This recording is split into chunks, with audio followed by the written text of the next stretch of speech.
Hello everyone, my name is Wana and welcome to another episode of Culture Diaries.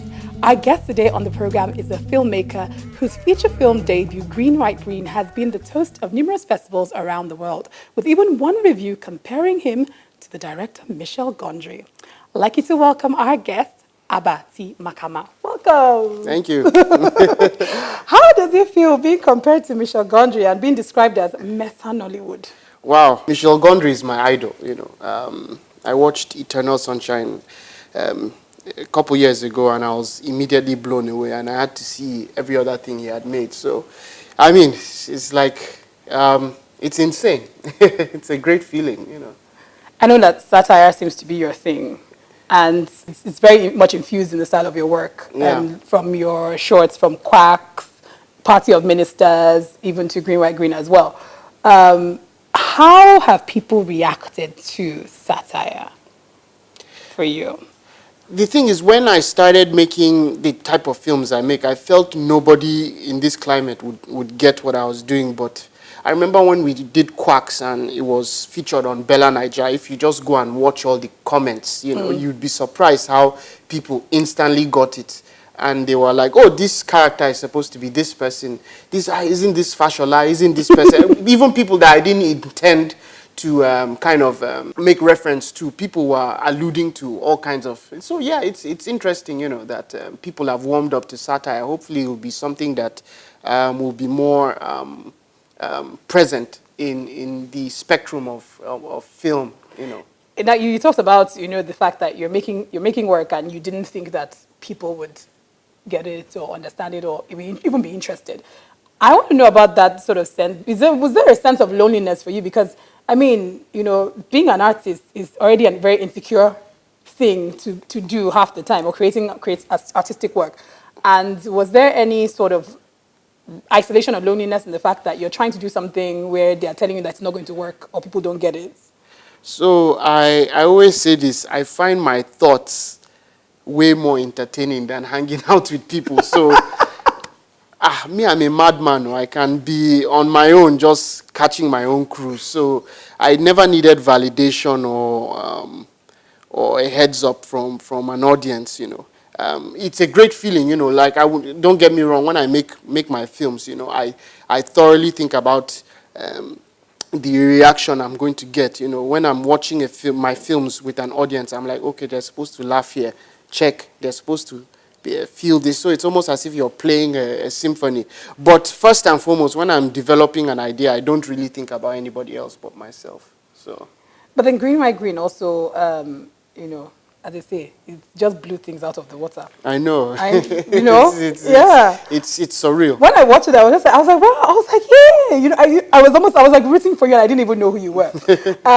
And of course, it's gone international to viewing in different festivals around the world. You've done TIFF, that's Toronto International Film Festival. It's done Stockholm. It's Lights Camera Africa as well. Yes, AFRIF won Best Nigerian Film at AFRIF. It's screened at BFI, Beyond Nollywood Weekender. And we're going to Berlin next week, Berlin's Critics Week, which is the third installment of the Critics Week, and no Nigerian film has ever been selected for Critics Week. It's like, I saw the lineup of films that were selected. I think 8 films were selected, and I'm running against these people. Like, oh my God, So I guess congratulations are in order again. Thank you, thank you. So saying that, what have been the reactions with audiences in all these different countries?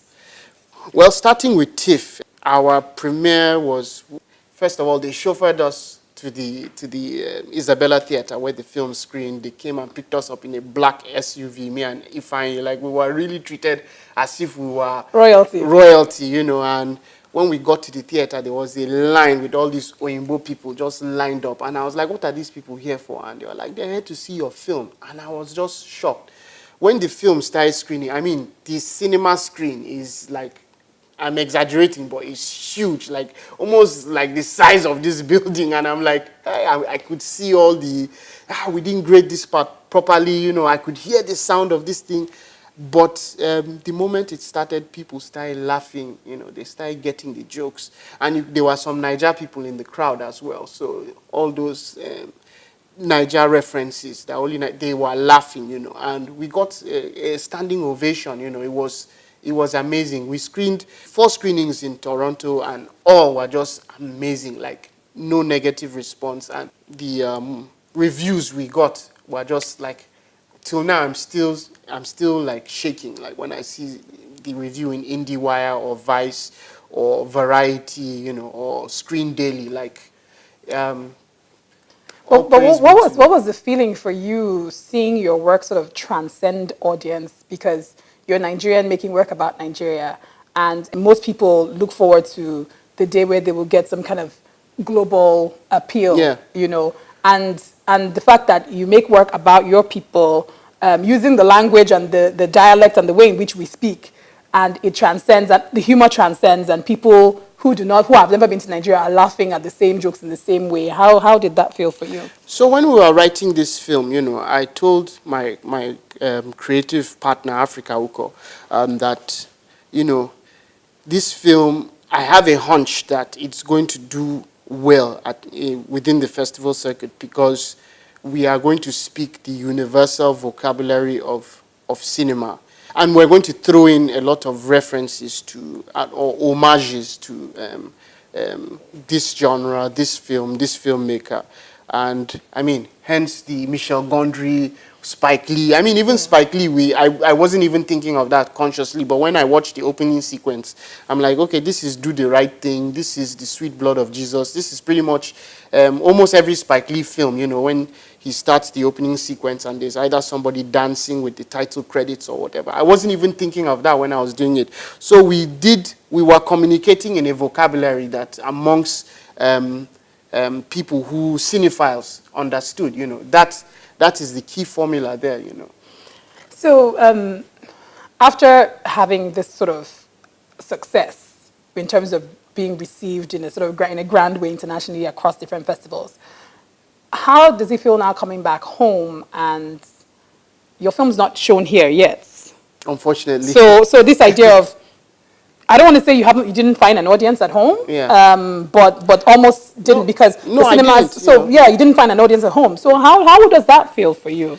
Well, it's a reality, it is what it is. The way the industry is structured right now is at a place where they're not ready to take certain risk, and I completely understand it.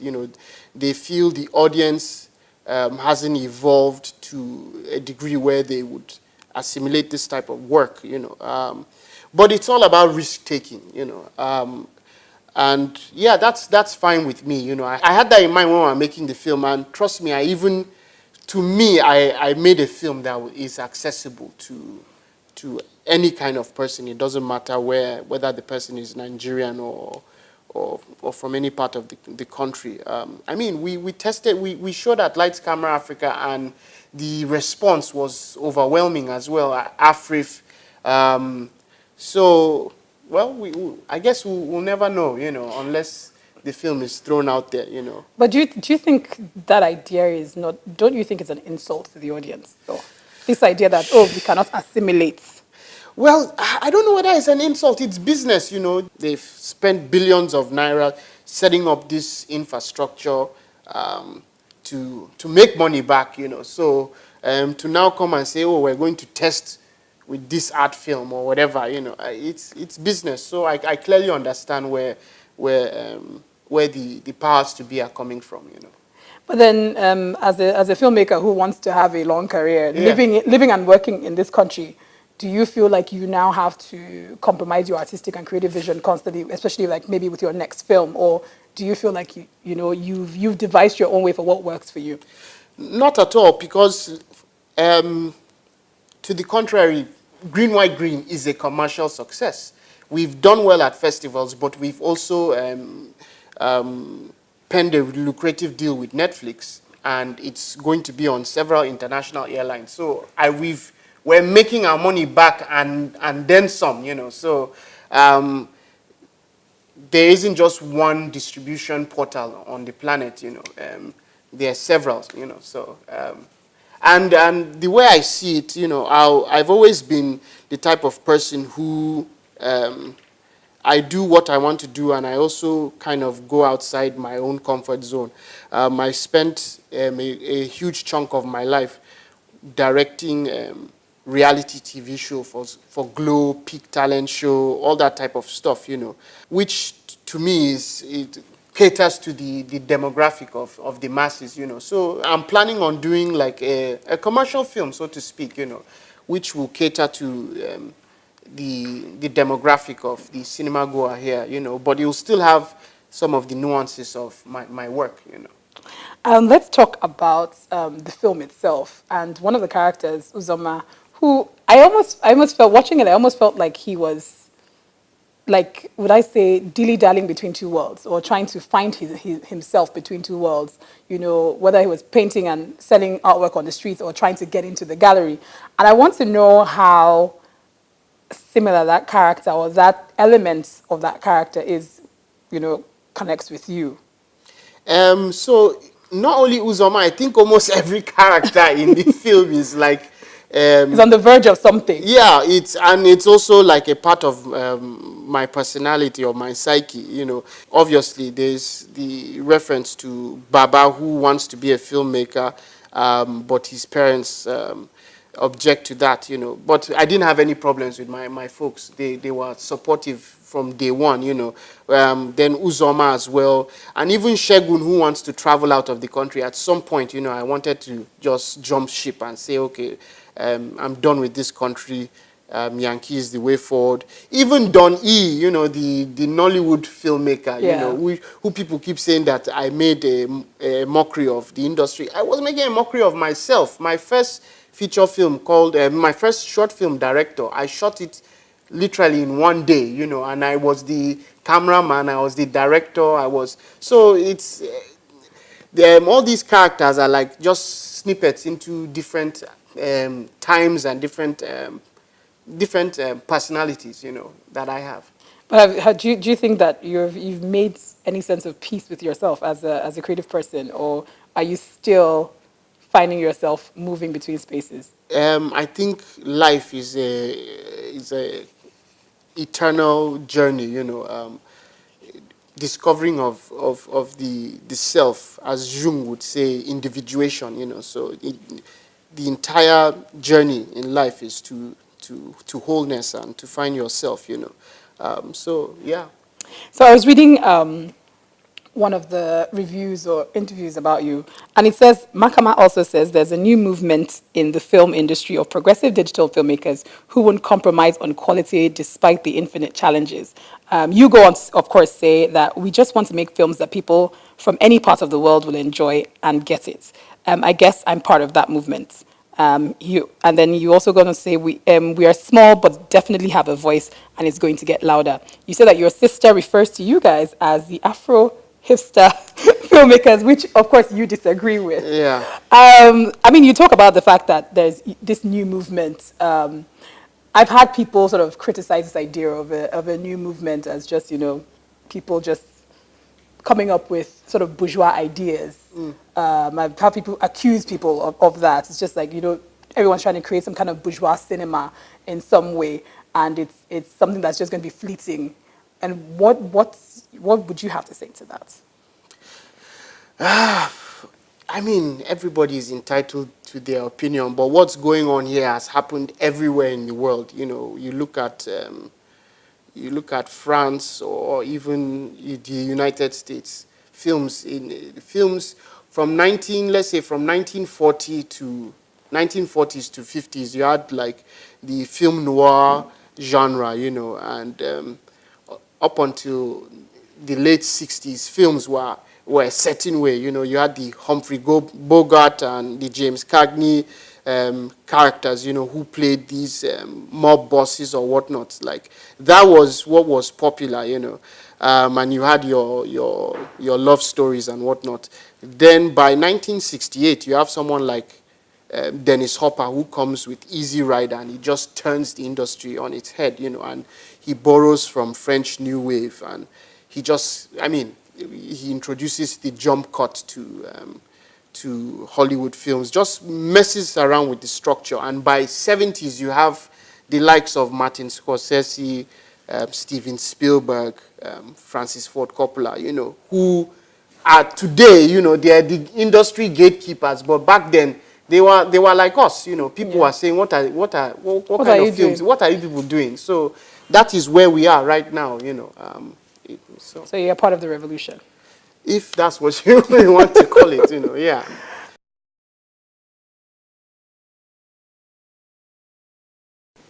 I wish I made Eternal Sunshine of a Spotless Mind. Right now, the first name that's coming to my head is a German painter and sculptor, Anselm Kiefer. He's right now someone who I've just been studying his work, and Gerhard Richter. Let's say Gerhard Richter. Okay. I would be, I guess, Lime.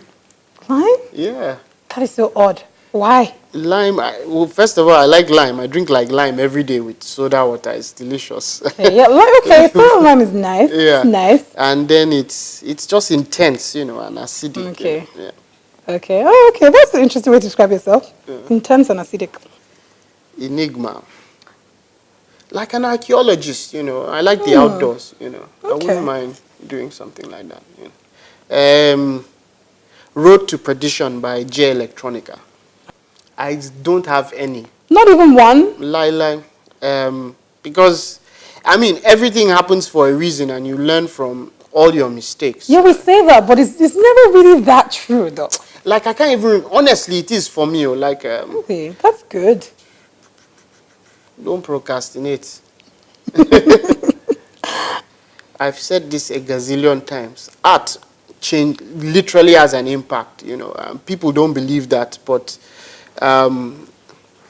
yes, it does, a song, a lyric, a painting, it influences you in so many ways you don't even know subconsciously. And just even think about how film,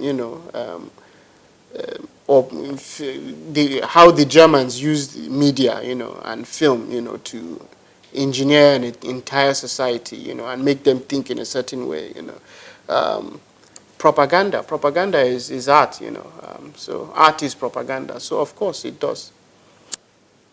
Compared to Michel Gondry, that is an ultimate compliment. I know. I'm even if I was you, I would never forget that. I'll just be like, yeah, they said I'm like Michel Gondry. Hello. But I'd like to be referred as myself. I want to reach the stage where you don't have to say, oh, like when you see a up and coming filmmaker and you're like, Scorsese, no, call me call me my own name, And then people will not be like, oh, he's like the young Abba T Makama. Exactly. Thank you so much for coming on the program. Awesome. I had so much fun. Thank you to our guest Abba T Makama for coming on the show today. If you did enjoy watching, please make sure you subscribe to our YouTube channel, and you can also like as well and do share. Big massive shout out to Sus Productions who gave us our beautiful studio to use today. Till next time, remember, art is life.